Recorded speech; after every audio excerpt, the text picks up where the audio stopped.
Imagine a company with computing power that built our calculators and even helped us reach the moon. Texas Instruments, a giant in technology with its unparalleled engineering and manufacturing capabilities, had all the pieces but somehow missed the personal computer revolution. They were positioned to dominate, yet their home computers never took off. So why did they fail to put a computer in every home? This is the perplexing story of how one of the biggest names in tech stumbled when others soared.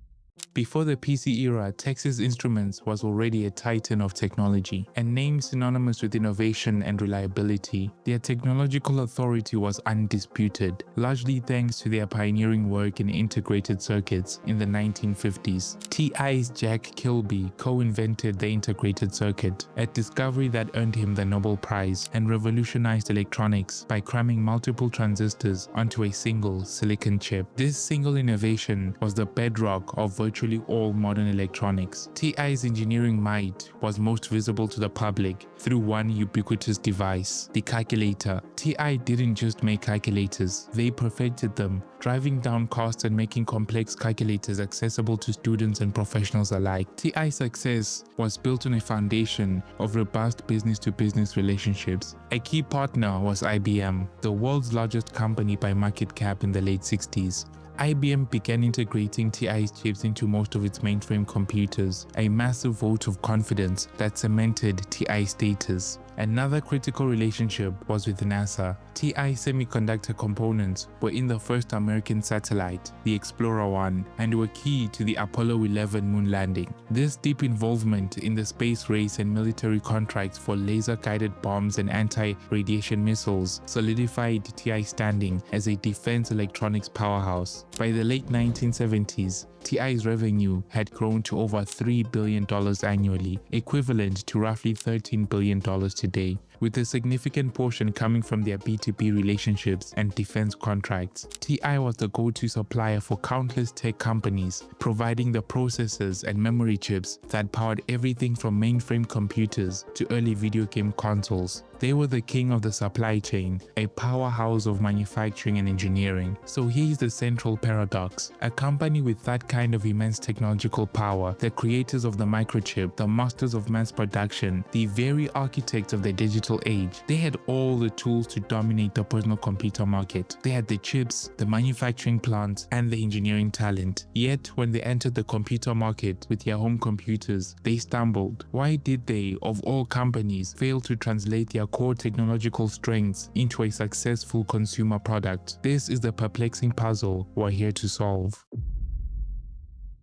In 1981, Texas Instruments entered the home computer market with the TI-99/4A, a machine they positioned as a technologically superior contender. It had several impressive features for its time, including the first 16-bit processor in a home computer and an advanced graphics chip that supported hardware sprites and multi-channel sound. It also came with a dedicated speech synthesizer, which was a novel and exciting feature. However, TI's strategic missteps quickly overshadowed these innovations. The first was its initial high price point of $525, which was significantly more expensive than its 8-bit rivals like the Commodore VIC-20, which sold for around $299. To stay in the game, TI began dropping the price of its PC aggressively. At its peak in late 1982, the TI-99/4A was the best-selling home computer in America, with an estimated 35% market share and shipping 150,000 units a month. However, this success came at a steep cost. By 1983, TI was selling the computer for under $100, well below its manufacturing cost. This razor and blade strategy, selling the hardware at a loss and hoping to profit from software and peripherals, backfired spectacularly. Commodore, the target of this price war, was better equipped to withstand the price wars.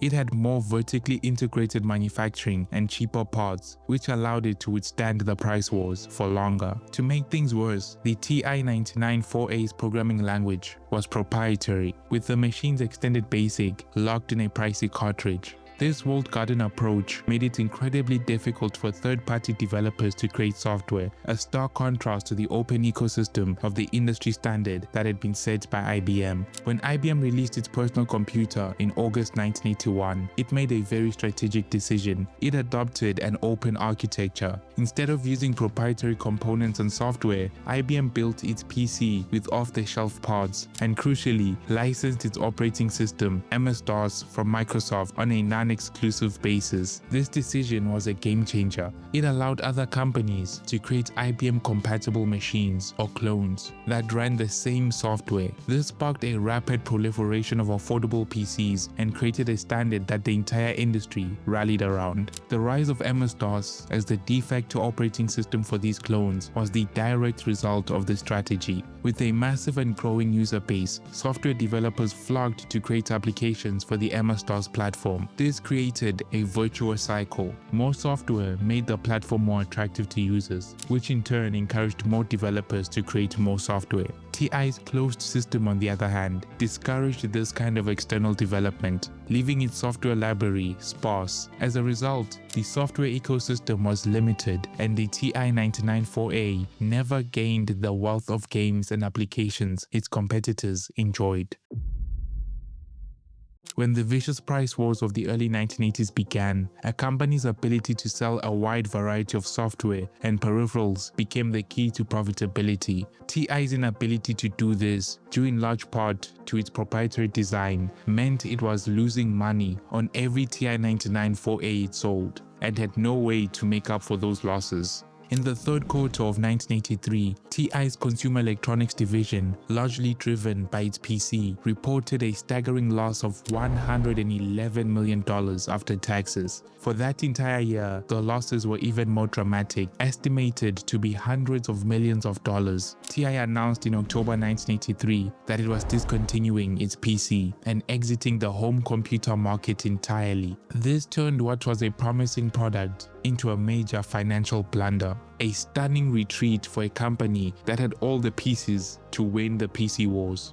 While TI's price war was a critical misstep, another fatal misstep was the terrible transition of its business model. TI struggled to transition from a business-to-business engineering brand to a consumer-facing home computer company. For decades, TI's success was built on its reputation for producing high-quality, reliable components for other companies and government agencies. Their marketing was technical, precise, and aimed at engineers. When they tried to sell a computer directly to families, they approached it with the same mindset. The TI-99/4A was marketed as an educational tool, focusing on its superior specs and technical features, which didn't resonate with the average consumer. Contrast this with its competitors, Apple and Commodore, who successfully tapped into the personal aspect of home computing.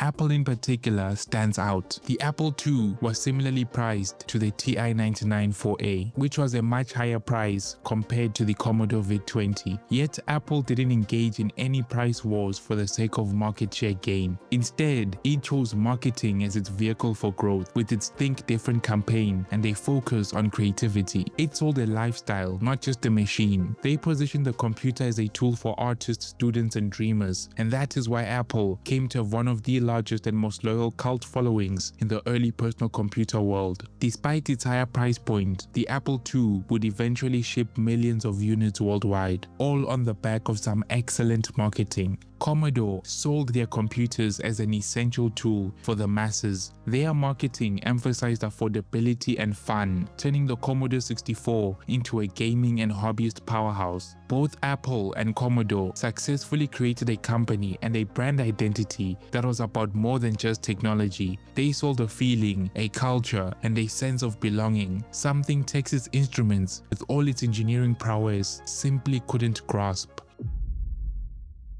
All of these public failures stemmed from TI's internal chaos. The company was run by engineers for engineers, with a deep-seated focus on its core semiconductor business. The risk of the PC market, with its razor-thin margins and fickle consumer demands, were viewed with skepticism by a company accustomed to stable, high-margin B2B contracts. The decision to enter the PC market was a high-risk gamble that went against the company's conservative, methodical culture. When the price war with Commodore intensified and losses mounted, the old guard's argument against the consumer market were vindicated, leading to a swift and brutal retreat. They didn't even try to learn from their mistakes and launch again. They simply exited the market entirely. TI's engineering-focused way of business led to it fatally misinterpreting key technological and market trends. The company's proprietary approach to software and hardware, born from a desire to control the entire value chain, was a major miscalculation. While TI fixated on its powerful 16-bit processor, the market was embracing the simpler, more open 8-bit architecture, which allowed for a vast ecosystem of third-party developers. TI's failure to recognize the importance of a diverse software library and an open platform was a critical blunder. TI's subsequent withdrawal from the home computer market had a lasting impact on both the company and the broader industry. For the industry, TI's retreat eliminated a major competitor that was well-resourced, leaving the home computer market to be dominated by the likes of Commodore, Apple, IBM, and ultimately Dell. The story of Texas Instruments' home computing paradox is a cautionary tale about how even a technological powerhouse can fail in a new market. It offers critical lessons on innovation, market entry, and the perils of a corporate culture that is too rigid to adapt. The core reason for TI's failure was the clash between its business-to-business culture and the new demands of the business-to-consumer market. TI's success was built on selling high-margin, reliable components, while the consumer market was about brand, marketing, and community. TI's critical strategic missteps, high initial price, and proprietary system design eliminated both consumers and developers. It highlights the dangers of ignoring market signals and the perils of a corporate culture that is too internally focused to adapt to external change. Ultimately, for TI, the home computer experience served as a powerful and expensive lesson. The company subsequently doubled down on its B2B focus, concentrating on high-margin products like analog and embedded processors for industrial and automotive applications, and its semiconductor business. This strategic pivot ultimately proved to be a masterstroke,